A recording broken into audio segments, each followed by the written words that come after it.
Hello guys मु लिपा welcome करछि मो YouTube चैनल को। तो फ्रेंड्स आज रो चैलेंज टी होछि टिके हटिए वाला कहीं ना आज मु चैलेंज करबे ना आज मते जणा चैलेंज देछथि आ से होछथि मोर गुटे बेस्ट महिला मित्र मो संग। तो चलंतु देखिबा डोमिनो से सबुठ लार्ज पिज्जा कोटा अछि हम केते पीस खाइ पारुछि आ गोटे पीस रो प्राइस से मते देबे कहिसथि 50 टका। तो चलंतु देखिबा मु केते पैसा जिति पारुछि।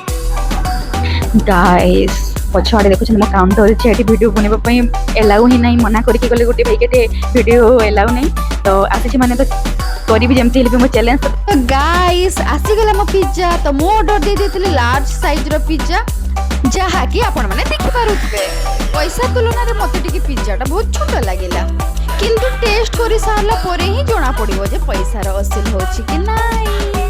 मो पिज्जा तो खाइथिली किंतु लार्ज साइज रो पिज्जा केबे खाइ नथिया। मो सांग जानी सुनी के मते एमती चैलेंज दिछंती काहे कि ना मते पिज्जा बिल्कुल भी भल लागेनी किंतु केबे केमते खाइ दिए।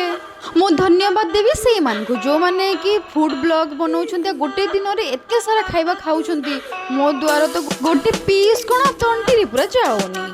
किंतु गाइस एते बड़ ब्रांड हे कि भी डोमिनोस रे सत कहबा को गले मते टेस्ट के एते ठीक ठाक लागिलानी आउ ऊपर से पिज्जा रो पीस सब भी एते बड़ बड़ थिला।